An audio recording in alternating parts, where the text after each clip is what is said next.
रोजच्या जेवणातील महत्त्वाचा घटक असणाऱ्या कांद्याने जरा काय भाव खाला तर लगेच बातमी आली की ग्राहकांच्या डोळ्यात कांद्यामुळं पाणी आलं. अरे पण शेतकऱ्याचं काय? त्यानं आत्तापर्यंत केलेल्या कष्टाचा मोबदला तर त्याला मिळायला हवा. बरोबर बोलतोय ना मी? नमस्कार शेतकरी मित्रांनो, स्वागत आहे तुमचं एका विशेष व्हिडिओमध्ये.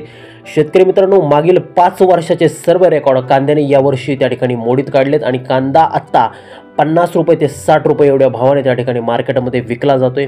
माझ्या सकट अगदी सर्वसामान्य शेतकऱ्याला पडलेला प्रश्न म्हणजे कांद्याचे हे जे काय बाजारभाव आहेत ते अजून वाढणार का? कांदा 100 पार करणार का? तर होय शेतकरी मित्रांनो, कांदा 100 पार जरूर करणार. किरकोळ बाजारामध्ये कांद्याने 100 त्या ठिकाणी कधीच पार केलेले आहे आणि अजून किती दिवस कांद्याला अच्छे दिन राहणार आहेत हे जाणून घेणार आहोत. याबाबतची सविस्तर माहिती त्या ठिकाणी या व्हिडिओच्या माध्यमातून आपण पाहणार आहोत. त्यामुळे हा व्हिडिओ तुम्ही शेवटपर्यंत करा. चॅनलवरती जर नवीन असाल तर चॅनलला जरूर सबस्क्राईब करा. तर मित्रांनो, व्हिडिओच्या सुरुवातीला पाहणार आहोत की मागील 5 वर्षात सरासरी कांद्याला किती बाजारभाव मिळाला. मग 2020 या वर्षी कांद्याला 34 रुपये एवढा सरासरी भाव मिळाला. त्यानंतर 2021 साली मिळाला 21 रुपये किलो, 2022 साली मिळाला 20 रुपये किलो, 2023 साली मिळाला 37 रुपये किलो आणि आत्ता म्हणजे 2024 साली कांद्याला सरासरी बाजारभाव मिळतोय तो म्हणजे 48 रुपये किलो. तर हा एवढा कांद्याचा बाजारभाव का वाढला, कांद्याला एवढा भाव का चढला, याची सविस्तर चर्चा आपण या ठिकाणी करणार आहोत. याची कारणं देखील त्या ठिकाणी आपण पाहणार आहोत. शेतकरी मित्रांनो, यातील पहिलं कारण म्हणजे सप्टेंबर आणि ऑक्टोबर महिन्यामध्ये झालेली अतिवृष्टी. या अतिवृष्टीच्या माध्यमातून सुमारे 13,000 हेक्टर कांद्याचं जे काही क्षेत्र आहे याच्यावरती पाणी फिरलं गेलं. म्हणजे अक्षरशः शेतामध्ये पाणी साठलं, कांद्याच्या शेतामध्ये पाणी साठलं. तो कांदा शेतामध्येच खराब झाला, तो कांदा शेतामध्येच सडला. त्या ठिकाणी शेतकऱ्याला तो कांदा शेतामधून बाहेरसुद्धा काढता नाही आला आणि प्रचंड मोठ्या प्रमाणामध्ये त्या ठिकाणी कांद्याचं नुकसान झालं. शेतकरी प्रचंड मोठ्या प्रमाणामध्ये त्या ठिकाणी तोट्यामध्ये गेला. त्यानंतर याचं दुसरं कारण आहे ते म्हणजे खरीपातील कांदा लागवड. साधारणतः जुलै आणि ऑगस्टमध्ये त्या ठिकाणी खरीपाची कांदा लागवड त्या ठिकाणी होत असेल. यासाठी लागतं रोप आणि ज्या वावरामध्ये त्या ठिकाणी रोप टाकलं होतं त्या वावरामध्ये पाणी साठल्यामुळे ते रोपसुद्धा त्या ठिकाणी सडलं आणि त्या ठिकाणी कांदा लागवड जी आहे खरीपामधली ती पण त्या ठिकाणी लेट झाली. हे सुद्धा एक भाववाढीचं त्या ठिकाणी कारण मानलं जातं. मग यामध्ये झालं असं की त्या ठिकाणी रोपाचे भाव पण त्या ठिकाणी वाढू लागले. म्हणजे रेग्युलर शेतकरी कांदा लागवड करतात, जे दरवर्षी कांदा लागवड करतात आणि रोपाचा भाव वाढल्यामुळे शेतकऱ्याने त्याच्याकडे सुद्धा पाठ फिरवले. परिणामी लागवडीचं क्षेत्र हे त्या ठिकाणी कमी झालं आणि त्यामुळे हा कांद्याचा जो काय बाजारभाव आहे तो वाढलेला आहे.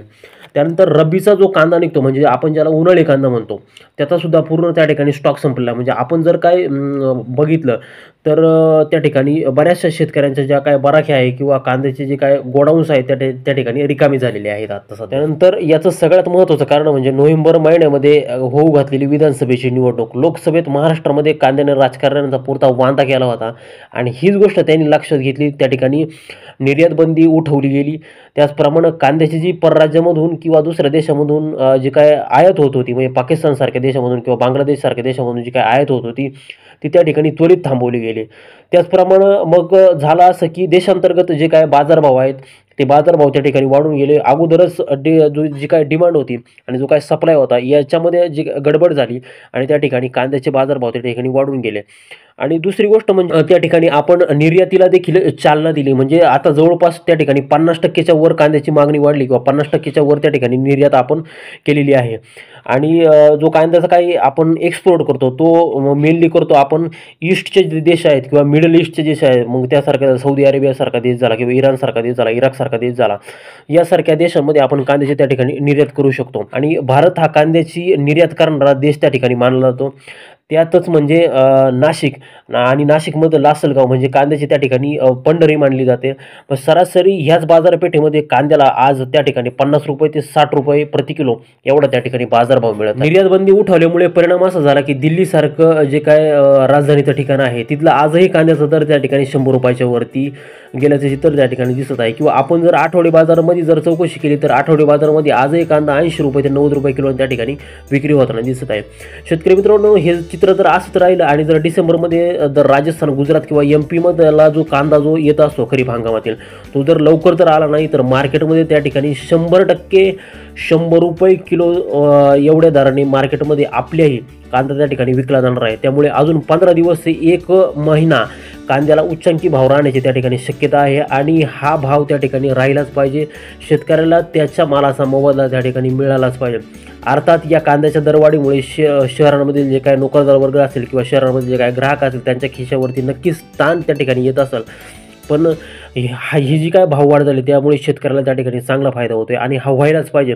कधी नव्हे तर कांदा हा 40 रुपयाच्या वर त्या ठिकाणी गेलेला आहे. 40 रुपये कांद्याने त्या ठिकाणी पार केलेला आहेत. त्यामुळे हा दर उतरायला अजून 1 महिना तरी त्या ठिकाणी लागू शकतो. शेतकरी मित्रांनो, माहिती आवडली असेल तर व्हिडिओला लाईक करा. तुमच्या मित्रांपर्यंत हा व्हिडिओ नक्की पाठवा. कांद्याच्या दरावर सरकारने काय पावलं उचलायला हवी हे कमेंटच्या माध्यमातून तुम्ही आम्हाला कळवू शकता. चॅनलवरती जर नवीन असाल तर चॅनलला जरूर सबस्क्राईब करा. भेटूयात पुढच्या माहितीपर व्हिडिओमध्ये. तोपर्यंत मित्रांनो, धन्यवाद.